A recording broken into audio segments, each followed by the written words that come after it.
ธุกราบนมัสการพระอาจารย์ค่ะกราบกราบกราบขออารัตนาพระอาจารย์แสดงธรรมเจ้าค่ะนะมัตถุรัตนัตยัสสะขอความนอบน้อมของข้าพเจ้าจงมีแด่พระรัตนตรัยก็ขอเจริญพรขอความเจริญในธรรมจงพึงบังเกิดมีแก่ท่านสาธุชน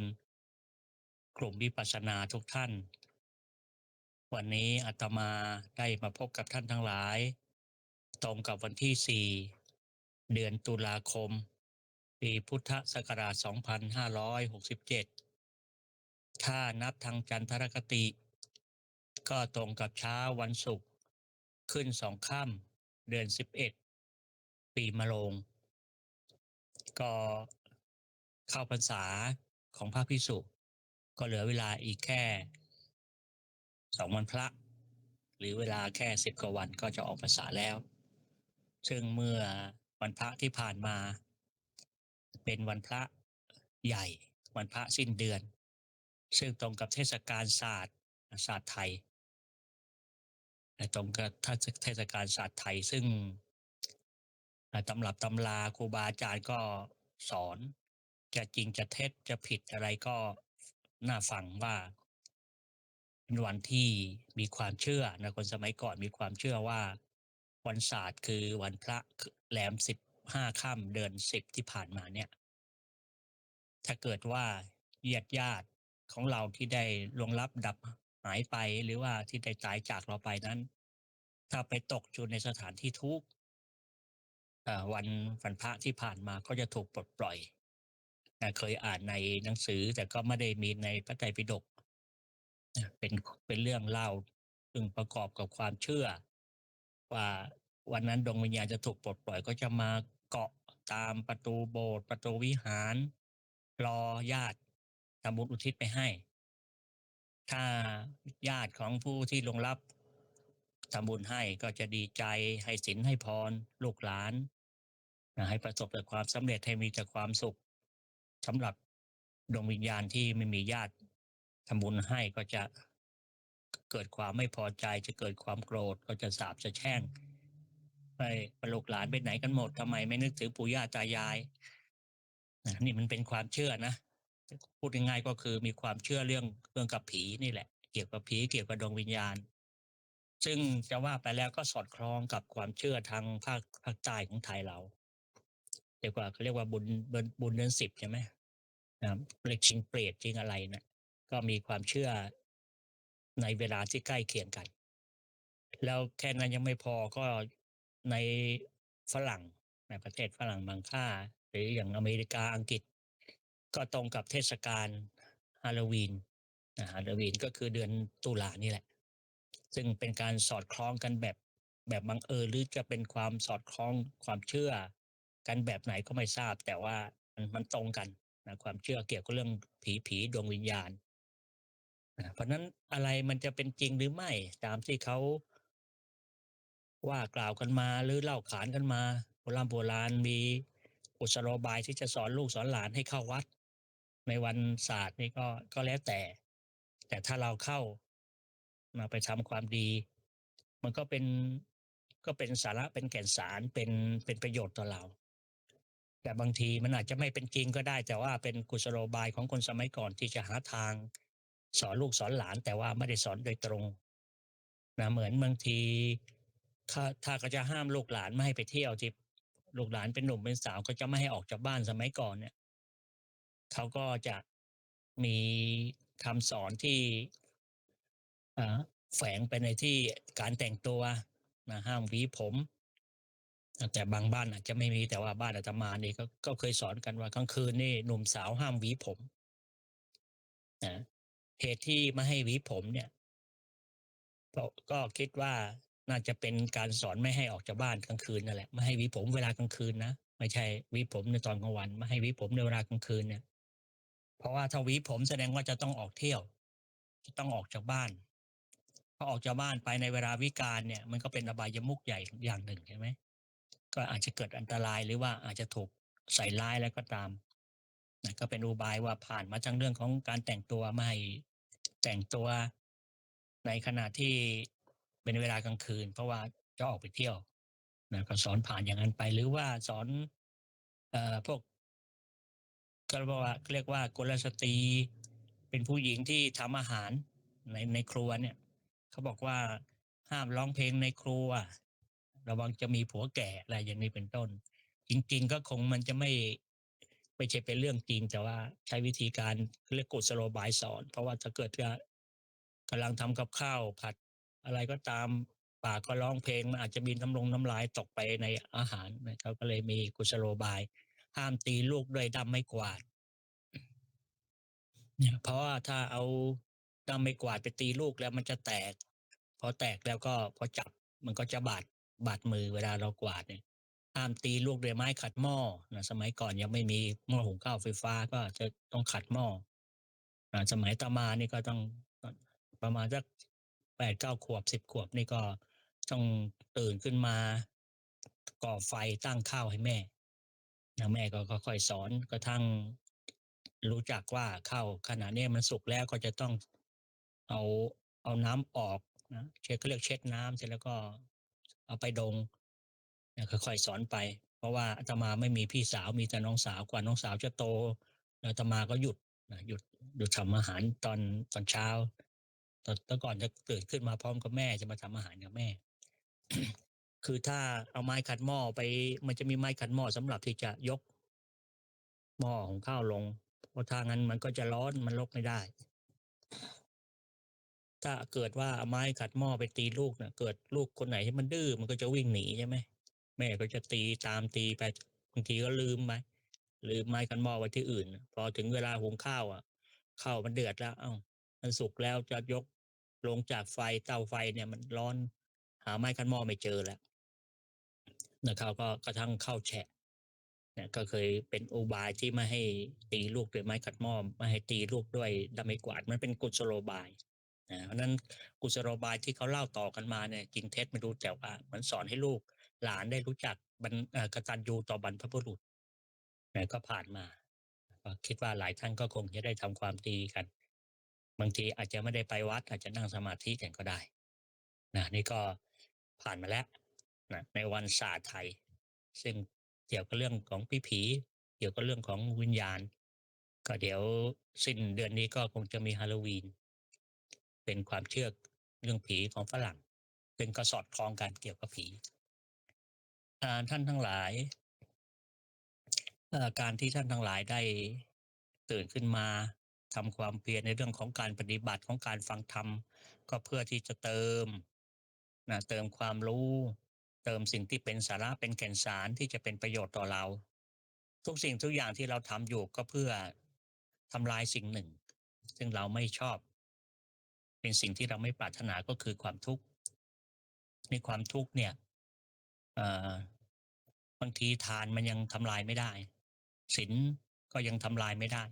ต้องทำลายด้วยสมาธิเพราะฉะนั้นเราจะต้องพยายามอบรมจิตของเราให้เข้มแข็งให้มีภูมิคุ้มกันพยายามฝึกจิตของเราให้มีเหมือนวัคซีนเป็นวัคซีนที่จะป้องกันความทุกข์เพราะว่าอย่างไรก็ตามไม่ว่าเราจะเป็นใครยิ่งใหญ่หรือว่าต่ำต้อยเพียงใดก็ตามเนี่ยความทุกข์จะไปเยือนทุกคนจะเยือนมากเยือนน้อยบางคนก็อาจจะความทุกข์ไปเยือนมากหลายคนอาจจะพูดมีความเข้าใจว่าพระพรหมเนี่ยเป็นผู้สร้างโลกแต่บางทีเอ่อก็จะมีคำได้ยินคำหนึ่งว่าทำไมพระพรหมเนี่ยสร้างมนุษย์มาแล้วสร้างโลกมาแล้วทำไมให้โจทย์ยากจังโจทย์ในการดำเนินชีวิตมันยากจังเหลือเกินมันไม่ง่ายเหมือนคนอื่นแต่คนอื่นเขาทำไมง่ายจังเขาจะหาเงินแสนเงินล้านมันง่ายสำหรับเขาแต่ทำไมโจทย์เรามันยากกว่าจะได้เงินสักพันกว่าจะได้เงินสักร้อยนี่ โจทย์มันยากหรือการดำเนินชีวิตไปที่จะให้มีความสุขในชีวิตประจำวันมันทำไมยากจังโจทย์มันยากกว่าจะผ่านโจทย์ได้เนี่ยมันยากเพราะนั้นหน้าที่เราก็จะต้องพยายามทำจิตของเราให้เข้มแข็งถ้าเข้มแข็งไม่เพียงพอก็อาจจะต้องจะสู้กับความทุกข์ไม่ได้นะเพราะนั้นต้องทำจิตของเราให้มีพลังเหมือนการที่เราจะเข้าสู่วิปัสสนา ครูบาอาจารย์ที่เป็นสายของพุทโธสายหลวงปู่มั่นโดยเฉพาะสายพระป่านี่เขาก็จะใช้วิธีการเอ่อภาวนาเป็นสมถะท่านทั้งหลายก็ทราบแล้วว่าถ้าเป็นสมถะเนี่ยมันไม่สามารถที่จะไปไปสู่ความพ้นทุกข์ได้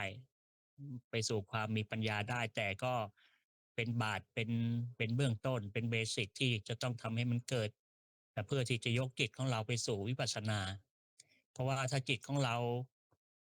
เอ่อไม่เข้มแข็งไม่มีพลังเนี่ยมันก็ไม่มีกำลังที่จะยกจิตขึ้นไปสู่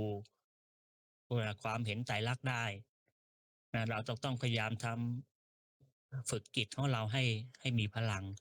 เพื่อที่จะยกจิตไปสู่วิปัสสนามันวิปัสสสมถะจึงทำให้เรามีพลังจิตเพื่อที่จะยกจิตไปสู่ความเป็นไตรลักษณ์แล้วก็สู่วิปัสสนากรรมฐานสู่การเกิดปัญญาเพราะว่าสิ่งที่จะทำลายความทุกข์ได้มีแต่ปัญญาเท่านั้นที่จะทะลุทะลวงนะคือจิตของคนเรานี่ญาติโยมทั้งหลายถ้าอุปมานะจิตของคนเรามันก็เหมือนกับน้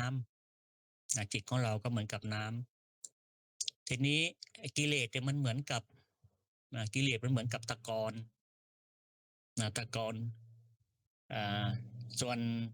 อารมณ์ที่เรารับไปทั้ง6ทางไม่ว่าจะเป็นทางตาทางหูจมูกลิ้นกายหรือว่าความนึกความคิดที่เกิดจากทางใจนะมันก็เหมือนกับเป็นสิ่งที่ไปกวนไปคนให้ตะกอนมันฟุ้งขึ้นมาบดบังมาครอบงำจิตก็คือน้ำให้ขุ่น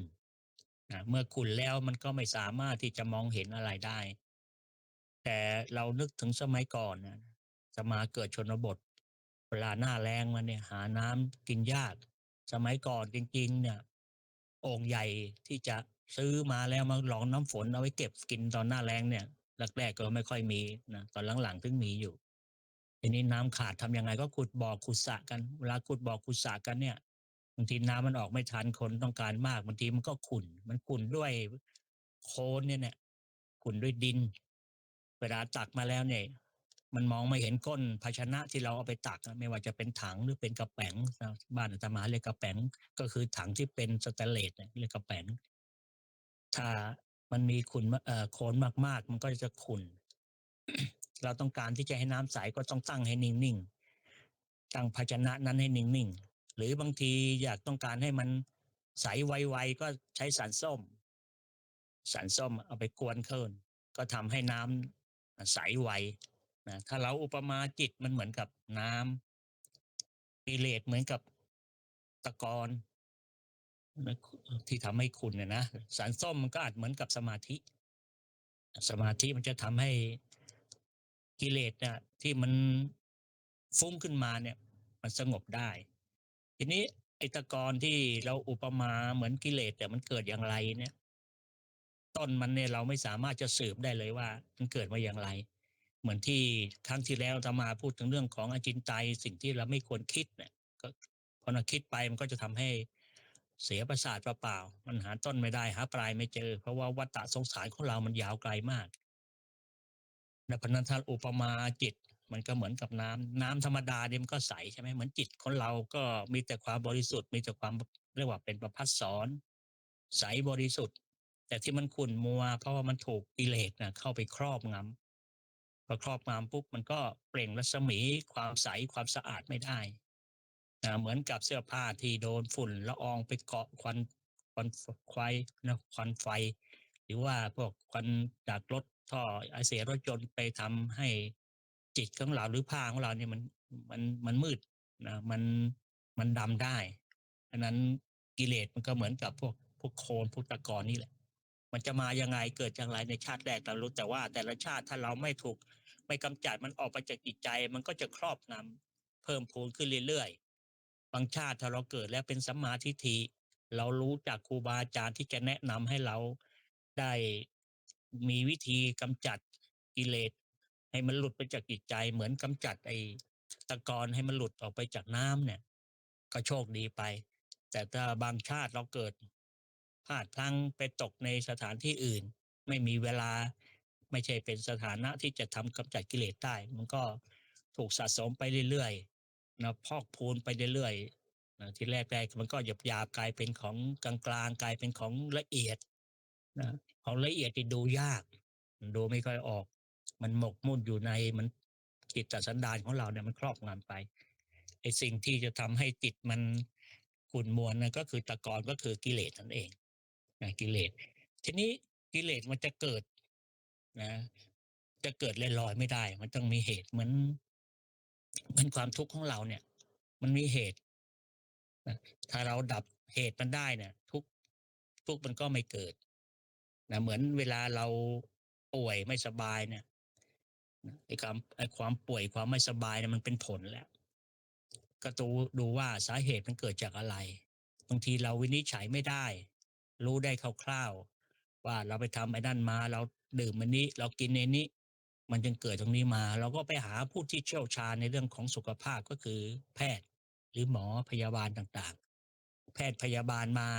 ไม่ใช่อยู่ๆไปถึงโรงพยาบาลเขาจะฉีดยาให้เราเลยหรือว่าจะจัดยาให้เราเลยหรือสั่งใบเอาใบสั่งยาให้เรา ไปหาซื้อแถวร้านร้านขายยาหรือให้เภสัชกรจัดให้เนี่ยเขาก็ต้องถามสาเหตุก่อนเขาต้องถามก่อนว่าคุณเป็นอะไรมาเราก็จะตอบไปตามอาการที่เราเป็นเช่นเราปวดท้องเราก็จะบอกกับหมอว่าปวดท้องหมอก็จะสืบปวดท้องนี่มันเป็นผลใช่ไหมเขาก็จะสืบว่าอาการปวดท้องน่ะมันมีลักษณะแบบไหนเพราะการปวดท้องมันก็มีหลายสาเหตุเนี่ย เราก็ตอบเข้าไปว่ารู้สึกมันจะปวดบิดๆปวดแล้วมันจะถ่ายด้วยจะถ่ายหลายครั้งแล้ว5 ครั้ง6 ครั้งไม่หยุดสักครั้งไม่หยุดสักทีเนี่ยหมอก็เริ่มได้ได้จุดแล้วอ๋อแสดงว่าถ้ามันถ่ายเนี่ยมันก็น่าจะเกี่ยวกับเรื่องของการกินไม่น่าจะเกี่ยวข้องกับอุตุไม่น่าจะเกี่ยวข้องเอ่อความคิดที่เป็นต้นเหตุของอาการเจ็บป่วยน่ะการผิดอุตุอาหารใช่ไหม มันอาจจะเป็นเรื่องของอาหารนะเขาก็จะถามว่าเมื่อวัน2วันนี้คุณไปทานอะไรมาเราก็บอกอ้อจำได้ว่าก่อนที่เราจะเกิดอาการปวดท้องแล้วก็ถ่ายเนี่ยเราไปทานส้มตำมาส้มตำปลาร้าทานอย่างมากเลยอร่อยมีคนตำให้หมอก็อาจจะวินิจฉัยว่ามันอาจจะเกิดจากอาหารเป็นพิษปลาร้าที่เราใส่มันอาจจะไม่สะอาดมันอาจจะมีเชื้อโรคทำให้ เราเกิดอาการปวดท้องมาเนี่ยเขาจะสืบสาวไปถึงต้นเหตุว่ามันเกิดมาจากอะไรแล้วเขาก็จะวินิจฉัยว่าอ๋ออาการอย่างนี้สาเหตุเป็นอย่างนี้ต้นเหตุเป็นอย่างงี้เขาก็จะฟันธงเลยว่าอ๋ออันนี้ไปอาหารเป็นท้ออาหารเป็นพิษทำให้ปวดท้องเขาก็จะจัดยาจัดยาฉีดยาให้ตรงกับอาการของที่เราเจ็บป่วยอาการที่เราเจ็บป่วยอาการที่เราทุกข์อยู่มันก็หายไป คือสามารถที่จะหาสาเหตุของมันได้ทีนี้หมอที่จะเกิดความเชี่ยวชาญเป็นผู้ชำนาญการมีทักษะทักษะในการรักษาเนี่ยหรือหมอที่จะมีชื่อเสียงเนี่ยไม่ใช่หมอที่คือหมอความรู้เท่ากันนั่นแหละจบมาจากโรงเรียนเดียวกันมหาวิทยาลัยเดียวกันครูบาอาจารย์คนเดียวกันแต่ว่าเก่งไม่เหมือนกันก็อยู่ที่การวินิจฉัยโรค ถ้าวินิจฉัยเก่งวินิจฉัยถูกก็จัดยาถูกถูกอาการก็หายก็กลายเป็นผู้เชี่ยวชาญไปนะเพราะนั้นหมอจะเก่งไม่เก่งอยู่ที่การวินิจฉัยโรคทีนี้ทุกข์ของเราเนี่ยที่มันเกิดอยู่เนี่ยมันก็มีที่มาที่ไปที่เราทราบกันมาว่าในในมรรคมีองค์8ใช่ไหมในธรรมจักรกับปวัตตนสูตรว่าทุกข์มันเกิดเพราะมีตัณหาแต่อยู่ๆมันจะมีเลยไม่ได้ จะมีเลยไม่ได้ทีนี้เอ่อสิ่งที่จะทำให้เราทุกข์ก็คือต้นเหตุของมันนะต้นเหตุมันก็มีอยู่ประมาณ2-3อย่างเนี่ยแต่มันมีต้นเหตุใหญ่อยู่นะก็คือเราทุกข์เพราะอารมณ์ที่มากระทบจิตอารมณ์มากระทบจิตรูปารมณ์จากตาสัทธารมณ์จากหูคันธารมณ์จากจมูกรสารมณ์จากลิ้นโผฏฐัพพารมณ์จากกายธรรมารมณ์จากใจ เราทุกข์เพราะมีอารมณ์มากระทบจิตเรามีอารมณ์มากระทบจิตเราก็ทำให้เกิดการเปลี่ยนแปลงเกิดการเขาเรียกว่าปรุงแต่งเกิดการยึดมั่นที่เรียกว่าอุปาทาน แต่ต้นเหตุมันมาจากอารมณ์ที่มากระทบนี่แหละนะความทุกข์มันมาเพราะอารมณ์มากระทบจิตมากระทบจิตแล้วเราก็ปรุงแต่งมันปรุงแต่งแล้วก็ไปยึดมั่นว่าเป็นของเราแสดงความเป็นเจ้าของเราจะหวงแหนเสียดายอาลัยอาวรณ์ในสิ่งที่เรายึดมั่นนะไม่ให้มันแปรเปลี่ยนไปนะมันก็เลยเป็นต้นเหตุที่เรามาปรุงแต่งที่เรายึดมั่นเพราะเราไม่รู้ตามความเป็นจริงที่เราเรียกว่าอวิชชา ไม่ได้เห็นตามความเป็นจริงด้วยปัญญามันจึงเกิดความทุกข์ขึ้นมาทีนี้จะมีคำอีกคำหนึ่งที่ว่าเราทุกข์เพราะตัณหาตัณหาคือความอยากกามตัณหาความอยากมีนะตัณหาเราอยากอะไรกามตัณหาก็คือความทะเยอทะยานอยากในกามในกามนี่ก็อย่าไปนึกถึงแค่ทางเพศอย่างเดียวกามหมายถึงความยินดีพอใจในรูปที่เราเห็น ยินดีพอใจในเสียงที่เราได้ยินนะเรายินดีพอใจในสิ่งที่เราได้กลิ่นนะเรายินดีพอใจในสิ่งที่เรารับรสเรายินดีพอใจในสิ่งที่เราถูกต้องสัมผัสเรียกว่ากามคุณทั้ง5เนี่ยตัณหามันจะเอ่อมันจะมีอยู่3อย่างอันประการแรกเรียกว่ากามตัณหาส่วนภวตัณหาก็คือความทะยานอยากในความอยากมีอยากเป็นหรือความไม่อยากมีไม่อยากเป็นน่ะคืออยากเอ่อ ความอยากมีอยากเป็นก็คืออยากเป็นโน่นอยากเป็นนี่หรือว่าไม่อยากเป็นโน่นไม่อยากเป็นนี่นะเมื่อได้เป็นแล้วหรือได้ในสิ่งนั้นแล้วก็ไม่ต้องการให้มันแปรเปลี่ยนไปนะเช่นตำแหน่งตำแหน่งตำแหน่งรัฐมนตรีที่สสแย่งกันอยู่แย่งกันไปอยากจะเป็นกันเนี่ยเมื่อได้มาแล้วก็กลัวว่าจะถูกปลดจะถูกปรับ จะถูกเลื่อยขาอะไรก็ตามพยายามจะยื้อ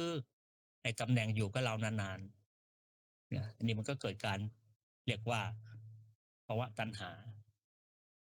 ส่วนอีกตัวหนึ่งก็คือวิภวะตัณหาก็คือความทะยานอยากใน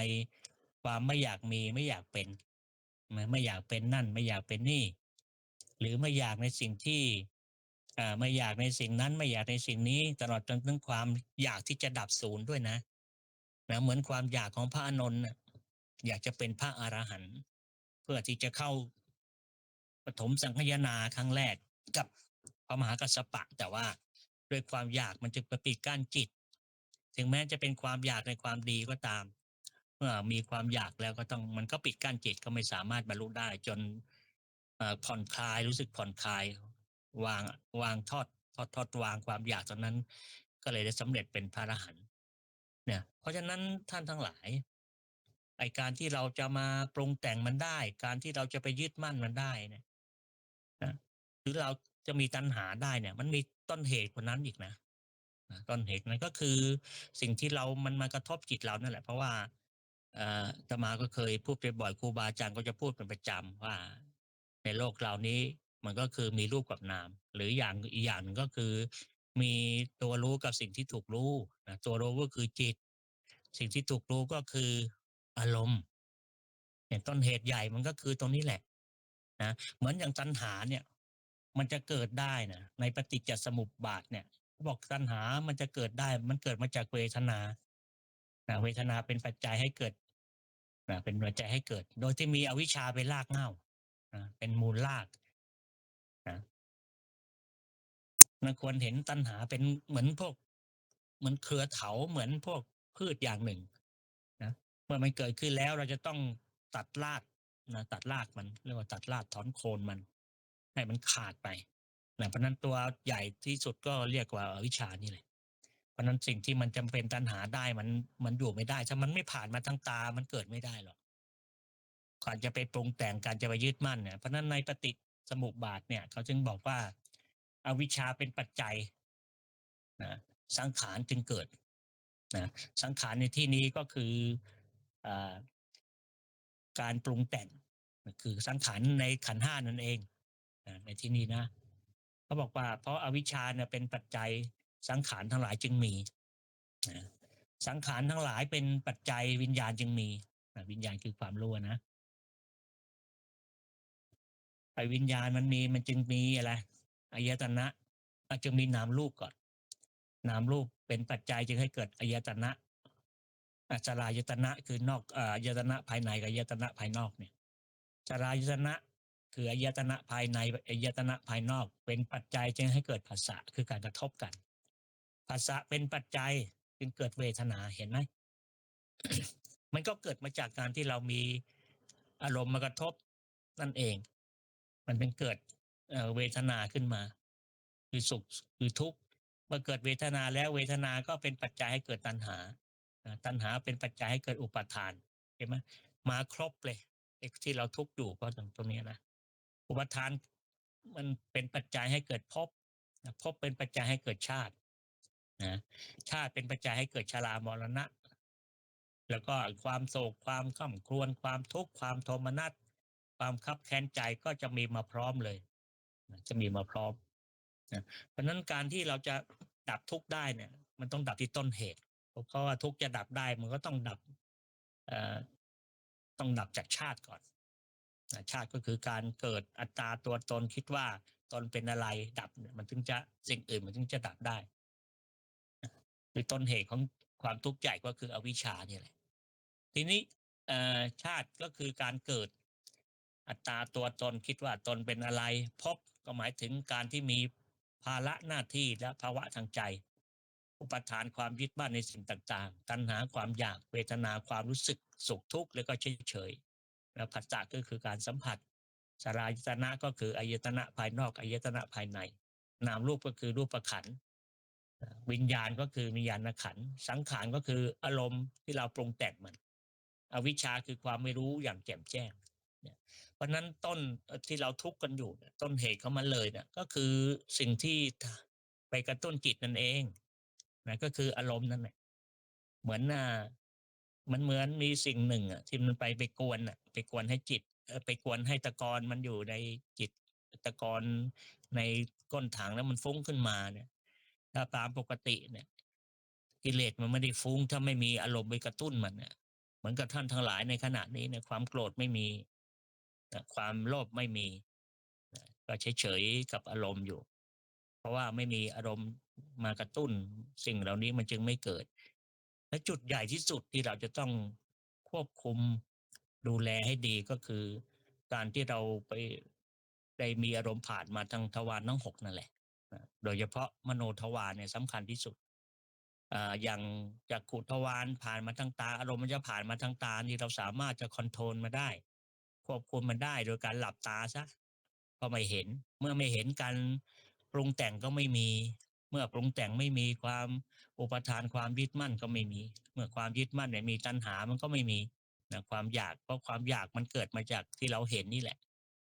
เกิดมาจากเห็นพอเห็นปุ๊บมันก็เลยเกิดความอยากก็เป็นต้นเหตุของความทุกข์อยากมีอยากเป็นเห็นเขาเป็นดาราเห็นเขาเป็นคนรวยเห็นเขามีเงินมีทองก็อยากจะเป็นเหมือนเขาบ้างนะนี่ก็คือมันก็เป็นต้นความอยากของเราซึ่งมันกิเลสที่มันอยู่ในจิตเรามันครอบงำจิตเรามันพร้อมที่จะฟุ้งออกมาทันทีพร้อมที่จะแสดงตัวออกมาทันทีแล้วแต่ว่าตระกูลไหนที่มันไปกระตุ้นเพราะกิเลสมันมีอยู่3ตระกูลใช่ไหมตระกูลความโลภหรือราคะหรือโลภะนะความโลภความโกรธนะแล้วก็ไอ้ต้นใหญ่ของมันก็คือความหลงก็คืออวิชชานั่นเองเนี่ยพออารมณ์มากระทบทางตาเราคอนโทรลเราสามารถควบคุมได้โดยการหลับตาทางหูเราอาจจะไปอยู่ในห้องเงียบๆนะห้องบางห้องในห้องพักเราเนี่ยมันจะป้องกันเสียงได้ดีอาจจะบังเสียงได้นะเพราะว่าถ้าเราอยู่ด้านนอกนี่เสียงมันจะดังเดี๋ยวเสียงนั้นมาถูกใจเสียงนี้มาไม่ถูกใจก็จะมีผลต่อจิตใจของเรานะแล้วก็เราป้องกันทางจมูกเข้าไปในห้องกลิ่นไม่มีไม่มีกลิ่นอาหารมาเย้ายวนไม่มีกลิ่นน้ำหอมมาเย้ายวนนะก็สามารถที่จะควบคุมได้เราสามารถที่จะควบคุมทางลิ้นโดยที่ไม่กินอะไรเข้าไปถ้ากินน้ำดื่มน้ำก็เป็นน้ำธรรมดาไม่ได้มีรสชาติมันซ่าหรือมันหวานก็สามารถควบคุมได้ทางกายของเราก็ไปอยู่ในสถานที่ที่เรียกว่ามันไม่เกิดกิเลสบางทีเราไปนั่งโซฟาแล้วบางทีเราไปนั่งสถานที่ ภาชนะที่เรานั่งมันทำไมนุ่มจังนั่งแล้วมันสบายสัมผัสแล้วมันอยากจะได้สิ่งนี้มาเป็นของเราเนี่ยไอ้ทั้ง5อย่างเนี่ยมันควบคุมได้ไม่ยากนะมันควบคุมได้ไม่ยากเหมือนเวลาเราไปปฏิบัติกรรมฐานเนี่ยก็ต้องพยายามหาเรียกว่าปลีกวิเวกหาสถานที่ที่สงบที่จะไม่มี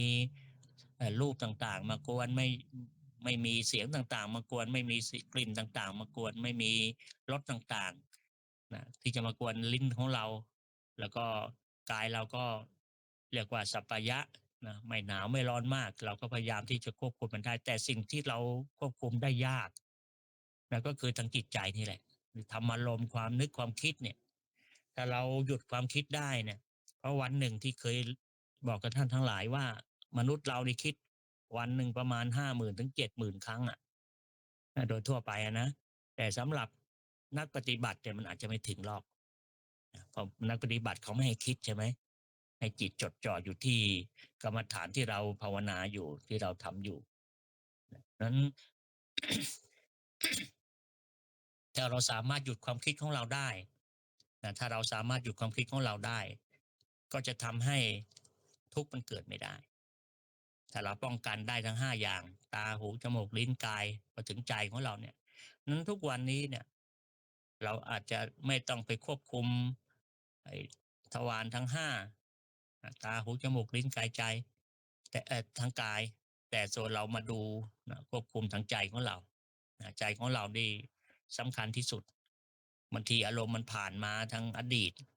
อดีตทำไมองค์สมเด็จพระสัมมาสัมพุทธเจ้าจึงสอนให้เราอยู่กับปัจจุบันเพราะว่าช่วงระยะเวลาปัจจุบันเนี่ยมันนิดเดียวมันนิดเดียวมันน้อยมากส่วนใหญ่มันจะไปอยู่ในอดีตส่วนใหญ่เราจะอยู่ในอนาคตบางคนคิดย้อนหลังอดีตที่ผ่านมาก็มีอิทธิพลต่อจิตใจอาจจะเศร้าอาจจะเสียใจอาจจะดีใจแอบยิ้มเหมือนคนวิกลจริตนั่งยิ้มคนเดียวก็มีหรือบางทีนึกถึงอนาคตสิ่งใดที่เรากังวลอยู่มันก็จะทำให้เราไม่สบายใจเราเป็นห่วงเรียกว่าอนาคตแต่ในช่วงระยะเวลาปัจจุบันเนี่ยมันนิดเดียวเหมือนโยมฟังอาตมาพูดเนี่ยมันก็กลายเป็นอดีตไปแล้วพออาตมาหยุดพูดมันก็เป็นอดีตไปแล้วเพราะฉะนั้นช่วงระยะเวลาที่มันเป็นปัจจุบันเนี่ยมันเป็นช่วงระยะเวลาที่ทุกข์มันทำอะไรแล้วไม่ได้ทุกข์มันทำอะไรไม่ได้แต่มันช่วงระยะเวลาที่น้อยสั้นมากเพราะฉะนั้นถ้าเราต้องการให้เวลามันมากก็พยายามต่อกันต่อไม่ให้คิดหยุดความคิดซะพอหยุดความคิดไม่คิดอ่าช่วงระยะเวลาของปัจจุบันก็จะยาวเมื่อยาวก็เราก็จะได้สัมผัสกับความสุขในการปฏิบัติดังนั้นองค์สมเด็จพระสัมมาสัมพุทธเจ้าจึงสอนให้เราเนี่ยอยู่กับปัจจุบันไม่ไปนึกถึงอดีตไม่ไปนึกถึงอนาคตในสาวกในวินัยพระเนี่ยวินัยพระในเวลาพระก็มาบวชเกิดว่าคนเนี้ยเคยเป็นอดีตอะไรมาเนี่ยเขาก็พยายามที่จะไม่ให้ไปเกี่ยวข้องกับสิ่งนั้นเช่นบางคนเป็นช่างตัดผมนะพอมาบวชแล้วเนี่ยก็พยายามจะไม่ให้เกี่ยวข้องกับพวกมีดโกนพวกอะไรเพราะมันจะไปนึกถึงอดีตนึกถึงอดีตทีนี้เวลาเราปฏิบัติเนี่ย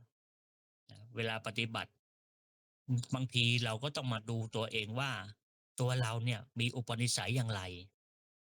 มีอุปนิสัยอย่างไรบางทีกรรมฐานที่เราปฏิบัติเนี่ยปฏิบัติแล้วทำไมมันไม่ก้าวหน้าปฏิบัติแล้วมันเหมือนมันอยู่กับที่นะเผลอๆมันก็อาจจะถอยหลังมันไม่ก้าวหน้าไปข้างหน้าบางทีมันก็ไม่เราปฏิบัติแบบไม่ตรงกับจริตของเราเมื่อเราปฏิบัติไม่ตรงกับจริตของเราการปฏิบัติของเราก็ไม่ก้าวหน้าบางคนปฏิบัติแบบนี้มาเนี่ยโอ้เป็น10ปีก็บอก เคยคุยกับแม่ชีท่านหนึ่งท่านบอกปฏิบัติมาแบบนี้แล้วมันมันตื้อๆมันไม่มีความก้าวหน้ามันก็อยู่ได้แค่นั้นแต่พอหาวิธีการปฏิบัติอีกแบบหนึ่งโอ้ไปได้ทะลุเลยไปได้ไกลเลยนะอาตมาเคยอ่าได้ทำงานร่วมกับอาจารย์ท่านหนึ่งท่านเป็นครูสอนโรงเรียนมัธยมโรงเรียนประถมเวลาจัดค่ายคุณธรรมเนี่ย ก็จะไปจัดด้วยกัน แล้วก็จะมีให้เด็กมาเข้าค่าย2คืน3วันหรือ3คืน4วันตามโรงเรียนหรือตามวัดแล้วแต่จะตกลงกันแล้วก็ตลอดระยะเวลา3คืน4วันเนี่ยก็จะมีเอ่อทำกิจกรรมหลายอย่างหนึ่งในนั้นก็คือการทำวัดสวดมนต์แล้วก็การปฏิบัติกรรมฐานอาตมาสังเกตดูเนี่ยกรรมฐานนี่มันเปลี่ยนแปลงพฤติกรรมของคนได้นะถ้าเข้าถึงจริงๆเพราะว่าเด็กบางทีถ้ามันดื้อไอ้เด็กดื้อนี่ไม่กลัวเด็กต่อต้านแต่เวลาไปปฏิบัติถ้าเด็กมันต่อต้านเนี่ยมันจะต้องใช้กรรมฐานนี่โยมสยบได้ทุกคนโยมกรรมฐานนะแต่พอได้ปฏิบัติกรรมฐานเขาจะนิ่งพฤติกรรมที่เรียกว่าสมาธิสั้นก็จะยาวขึ้นลุกลี้ลุกลนก็จะหายสงบเราเรียกว่าเอ่อดูแลเด็กได้นะกรรมฐานเนี่ยนี่อาจารย์ท่านนี้ท่านก็เคยปฏิบัติมาแบบหนึ่งเนาะก็ยังไม่อยากเอ่ยเพราะว่ามันไม่มีอะไรดีอะไรไม่ดีแล้วนะพูดถึงกรรมฐานแล้วแต่ว่าจะตรงกับจริตใครหรือไม่จะไปบอกว่ายาแก้ปวดท้องดีกว่ายาแก้ปวดหัวไม่ได้ก็รู้ว่าขณะนั้นมีอาการเป็นอะไรถ้าปวดท้องก็ต้องยาปวดท้องก็ต้องดีกว่าถ้าปวดศีรษะปวดหัวก็ต้องยาแก้ปวดมันก็ดีกว่าแต่จะไปบอกว่ายาแก้ปวดท้องดีกว่ายาแก้ปวดหัวไม่ได้มันแล้วแต่จริตของคนปรากฏว่าท่านก็มาปฏิบัติอีกสายหนึ่งพอมาปฏิบัติโอ้ท่านไกลเลยบอกว่าท่านเล่าให้ผ่านอีกคนมาเล่าให้ฟังท่านไปได้ไกลและท่านก็มีกิจการมีกิจการเอ่อเกี่ยวกับเรื่องของการขายมอเตอร์ไซค์ใหญ่ที่สุดในอำเภอนั้นตัวเองก็รับราชการเป็นครูสามีก็ดูแลกิจการเกี่ยวกับเรื่องของการขายมอเตอร์ไซค์มีลูกชายคนเดียวพอเข้ามาปฏิบัติมาได้ระยะเวลาหนึ่งก็คิดว่าอยากจะทำให้มันทะลุก้าวข้ามไปได้เขาก็เลยลาออกจากราชการเรียกว่า Early Retire แล้วก็ไปชวนสามีมาด้วยพอสามีมาปฏิบัติแล้วปรากฏว่าคงจะได้สภาวะอะไรไม่ทราบเนาะก็อาจจะดีนั่นแหละเนาะก็เลยยกกิจการขายมอเตอร์ไซค์ที่ใหญ่ที่สุดในอำเภอนั้นให้กับน้องสาวดูแลแล้วก็ฝากลูกก็จบปริญญาไปแล้วก็เลยหมดห่วงทั้งเพราะมีลูกชายคนเดียวตัวเองก็มาโกนศีรษะโกนผมบวชเป็นแม่ชีอยู่ที่จังหวัดแพร่แล้วก็สามีก็บวชเป็นพระแต่ตอนหลังมามีลูกศิษย์ของอาตมาเนี่ยไปปฏิบัติที่นั่นแล้วก็ปรากฏว่าเขาก็เล่าก็คงไปไกลแล้วบอกสามีปฏิบัติทีหลังไปไกลกว่าไปไกลกว่าแหละนะคิดว่าขณะนี้ก็คงจะคงจะได้ก้าวข้ามไปสักขั้น2ขั้นแล้วเราก็ไม่ทราบเนาะเพราะว่าจิตเราไม่สามารถที่จะรู้ได้สูงไม่รู้สูงรู้ต่ำแต่ต่ำไม่รู้สูงแล้วก็คาดการไว้ทั้งนั้นคนนั้นสำเร็จคนนี้สำเร็จแล้วก็เป็นการคาดการเฉยๆดูจากปฏิปทานะเราไม่สามารถจะรู้ได้นะบางทีไอ้คนได้เขาไม่พูดไอ้คนพูดมันไม่ได้นะเราจะไปพยากรณ์ว่าอาจารย์ท่านนั้นเป็นนั้นท่านนี้อาจารย์ท่านนี้เป็นท่านนั้นขนาดนั้นเนี่ยบางทีเราไม่รู้จริงหรอกเราก็ได้แค่คาดการณ์เฉยๆแต่ก็เห็นปฏิปทาท่านมันก็เหมาะสมที่จะอยู่ในสภาวะแบบนั้นนั้นมันอยู่ที่จริตปฏิบัติแล้วมันตรงกันไหมถ้ามันตรงแล้วเนี่ยมันก็ทำให้การปฏิบัติของเราก้าวหน้าขึ้นไปหรือมีท่านหนึ่งอาตมานี่สมัยเรียนที่ราชภัฏเชียงใหม่ก็มีอาจารย์ท่านหนึ่งที่เป็นอาจารย์ที่เป็นครูสอนเป็นครูสอนนี่เป็นโยมผู้ชายเวลามีการอบรมอะไรท่านก็จะไปบรรยายโดยเฉพาะปฏิจจปฏิจจสมุปบาทเนี่ยแล้วก็อีกหลายๆหัวข้อที่จะไปบรรยายสมัยก่อนก็ใช้โอเวอร์เฮดในการบรรยายเนี่ยท่านก็เล่าเมื่อก่อนนี่ท่านเป็นสนุกเกอร์ชอบเล่นสนุกเกอร์สอนอยู่ราชภัฏแล้วก็ชอบเล่นสนุกเกอร์เข้ามาก็ทั้งจุฬาอะไรต่างๆก็ต้องมีตามมาเป็นสนุกเกอร์ด้วยชอบเที่ยวกลางคืนวันหนึ่งภรรยาก็ชวนไปปฏิบัติธรรมแล้วก็ได้คงจะได้สภาวะอะไรแต่ว่าก่อนที่จะมาปฏิบัติธรรม ที่ภรรยาจะมาชวนเนี่ยภรรยาท่านนี้ก็ ไม่ได้เป็นอาจารย์สอน ก็ทำธุรกิจกับเพื่อนหลายคนมาจบปริญญาเอกจากอเมริกานี่แหละพอมาจบปริญญาเอกมาคราวนี้อีโก้มันสูงอีโก้มันสูงตัวตนมันเยอะกลับไปก็จะคิดว่าตัวเองนี่เหนือกว่าเขาข้ามน้ำข้ามทะเลมาปฏิบัติข้ามน้ำข้ามทะเลมาเรียนหนังสือจบปริญญาเอกจากอเมริกานี่แหละวันหนึ่งเพื่อนที่คบอยู่ทำธุรกิจเนี่ยเขาก็ชวนไปปฏิบัติธรรมเขาก็บอกว่าเขาเองเนี่ยไม่รู้ว่าเผลอปากยังไงไปรับคำเพื่อนเข้ามาพอรับคำเพื่อนมาก็ไปปฏิบัติพอเห็นไปปฏิบัติก็โอ้7 วันนี่ก็คิดว่าไอ้พวกนี้เนี่ยปัญญาอ่อนนั่งมั่งหนออะไรก็หนอกำหนดหนอยืนหนอเดินหนอนั่งหนอเห็นหนออะไรต่างๆได้กลิ่นหนออะไรก็ครูบาอาจารย์เขาก็แนะนำใส่ยุบหนอพองหนอเราที่จบปริญญาเอกมาจากอเมริกาคุณมีปัญญาอ่อนแต่เขาบอกว่าเขาเนี่ยเขาก็ยอมทำตามนะถ้าครูบาอาจารย์แนะนำยังไงเขาก็ทำตามแต่เขาไม่ศรัทธาครูบาอาจารย์สอนกำหนดจิตอย่างนี้สอนวิธีเดินอย่างนี้สอนวิธีกินเขาก็ทำตามปรากฏพอผ่านไป3 วันจิตมันเริ่มเปลี่ยนเริ่มสงบขึ้นมาพอปฏิบัติครบคอร์สขึ้นมาเขาบอกโอ้โหเรานี่โคตรโง่เลยอุตส่าห์ข้ามน้ำข้ามทะเลไปเรียนถึงอเมริกาเนี่ยของดีมาอยู่ในเมืองไทยนี่เองแต่ของดีมาอยู่ที่เมืองไทยเขาบอกว่าเขากราบเลยขอกราบเพื่อนที่มาแนะนำให้เขาไปปฏิบัติขอกราบแบบไม่อายเลย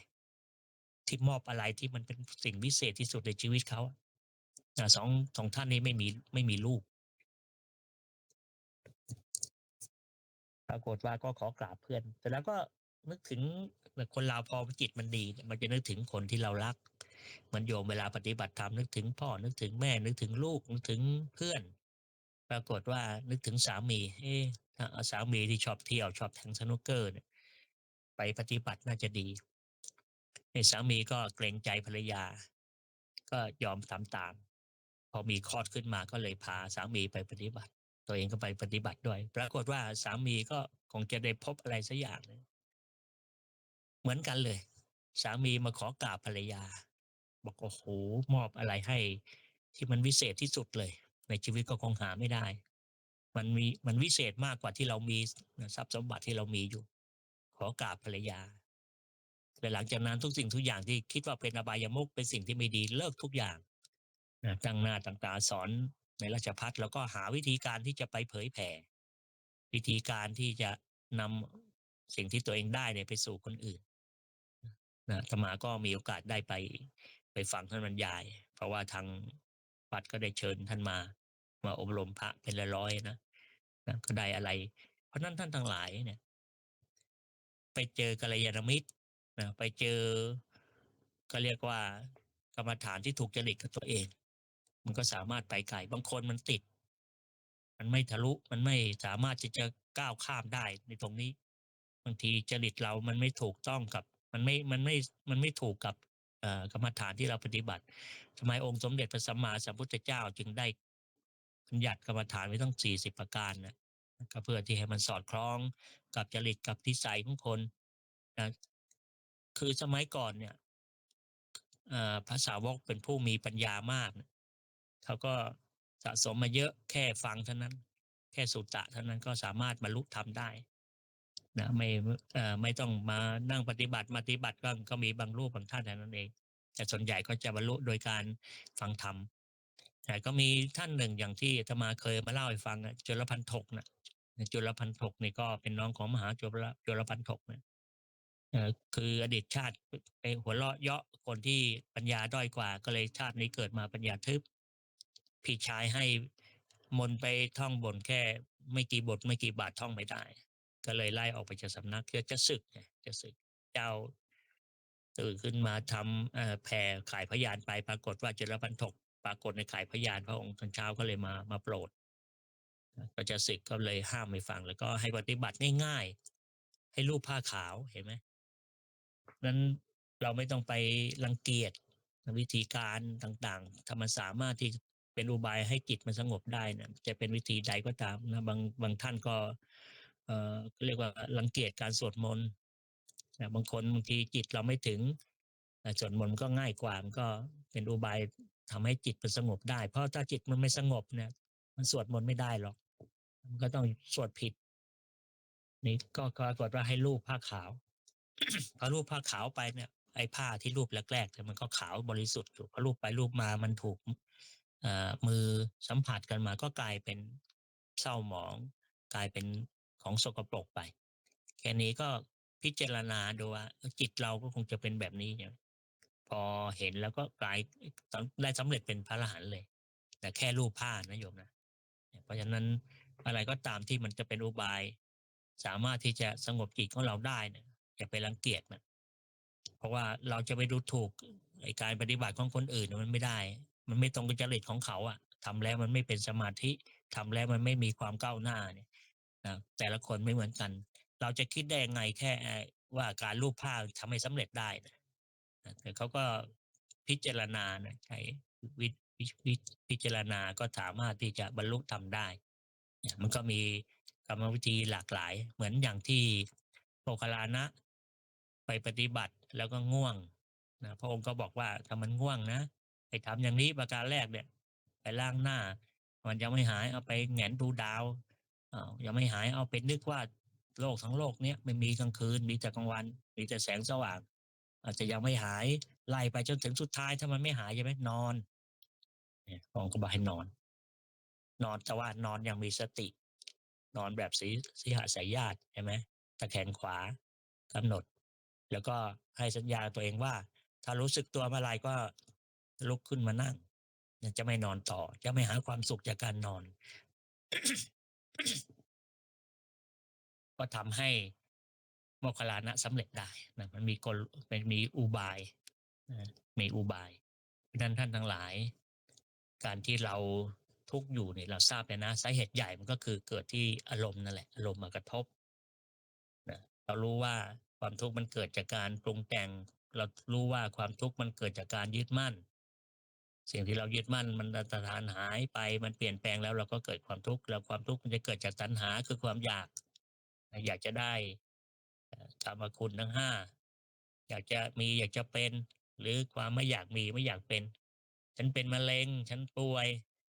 ฉันเป็นความดันฉันก็ไม่อยากจะเป็นสภาวะแบบนี้เนี่ยเรียกว่าวิภวะตัณหามันก็เป็นตัณหาอย่างหนึ่งก็คือความอยากจะอยากไม่มีอยากไม่เป็นเนี่ยนั่นก็เป็นตัณหาแต่สิ่งเหล่านี้มันจะเกิดได้มันมีต้นเหตุเหมือนที่เราไล่อวิชชาปฏิจจสมุปบาทเมื่อกี้ให้ฟังนะมันมีอันนี้เป็นเหตุอันนี้เป็นปัจจัยมีตรงนี้ได้เพราะมีปัจจัยตรงนี้ทำให้เกิดนะและจุดใหญ่ที่สุดเนี่ยก็คืออารมณ์นั่นแหละอารมณ์ใหญ่เลยถ้าไม่มีอารมณ์ผ่านมาทางตาหูจมูกลิ้นกายหรือนึกคิดเป็นธรรมารมณ์เนี่ยสิ่งเหล่านี้มันเกิดไม่ได้ถ้าเราไม่เห็นนะการปรุงแต่งมันก็ไม่เกิดการยึดมั่นมันก็ไม่มีเวทนาก็มีเมื่อไม่มีเวทนาตัณหามันก็ไม่มีตัณหาไม่มีอุปาทานไม่มีนะก็เป็นทางสกัดกั้นนะไม่ให้ไปขุดคุยไม่ให้ไปกวนนะไม่ให้ไปกวนกิเลสที่อยู่ในจิตเรามันฟุ้งขึ้นมาแล้วถ้ามันไม่กวนมันนิ่งๆก็สามารถที่จะกำจัดได้นะก็สามารถกำจัดได้เพราะว่าจิตเราเนี่ยถ้านิ่งมันต้องคือจะให้เข้มแข็งนะจิตจะให้เข้มแข็งมันต้องนิ่งไม่เหมือนกับกายใช่ไหมถ้ากายอยากให้เข้มแข็งต้องเคลื่อนไหวต้องออกกำลังกายกายมันถึงจะเข้มแข็งถึงจะมีกำลังมีพลังจิตเคลื่อนไหวไม่ได้ต้องนิ่งจิตต้องนิ่งทีนี้ถ้าเราอยากจะได้เราอยากจะได้สิ่งเหล่านี้ก็ต้องฝึกต้องฝึกเอามันก็ฝากท่านทั้งหลายไว้อาระวันนี้จะมาใช้เวลาในพูดเรื่องของต้นเหตุจริงๆของความทุกข์เนี่ยมันก็คืออารมณ์นั่นแหละเกิดจากอารมณ์เกิดจากทางตาเกิดจากรูปารมณ์สัทธารมณ์คันธารมณ์รสารมณ์ผลทพารมณ์แล้วก็ธรรมารมณ์เพราะถ้าไม่มีอารมณ์มากระทบไม่มีสิ่งใดไปกวนกิเลสที่มันนอนนิ่งอยู่แล้วเนี่ยมันก็ฟุ้งขึ้นมาไม่ได้ พอเราเห็นเราได้ยินเราได้กลิ่นเราได้ลิ้มรสเราได้ถูกต้องสัมผัสเรานึกเราคิดเนี่ยมันจึงไปกวนให้กิเลสมันฟุ้งขึ้นมาพอเราเป็นพอกิเลสฟุ้งขึ้นมามันก็เป็นเหตุให้เราทำกรรมทำกรรมมาก็จะต้องรับผลของกรรมเนี่ยเพราะนั้นต้องระมัดระวังเราจะทำไงพระองค์ก็บอกมีวิธีการก็คือสำรวมอินทรีย์จะสำรวมอินทรีย์ถ้าสำรวมอินทรีย์ไม่ได้มีเหตุจำเป็นที่จะต้องพบปะผู้คนต่างๆก็มาดูที่จิตของเรา พยายามฝึกจิตของเราให้มันเกิดความเข้มแข็งให้มีภูมิคุ้มกันให้มีวัคซีนฉีดวัคซีนเข้าไปจิตมันก็มีภูมิคุ้มกันในการที่จะป้องกันความทุกข์ได้อารมณ์มันจะเข้ามาทางไหนก็ไม่ได้มีความยินดียินร้ายก็ก็สามารถตัดเหตุของความทุกข์ได้ก็ขอฝากท่านทั้งหลายไว้แล้ววันนี้จะมาใช้เวลาในการบรรยายธรรมมาก็ค่อนข้างมากเลยวันนี้จะขอยุติแค่นี้ก่อนแล้วก็เราก็ปฏิบัติไปจนกว่าจะถึงเวลาสุดท้ายก็จะได้กรวดน้ำแผ่เมตตาเป็นระดับต่อไป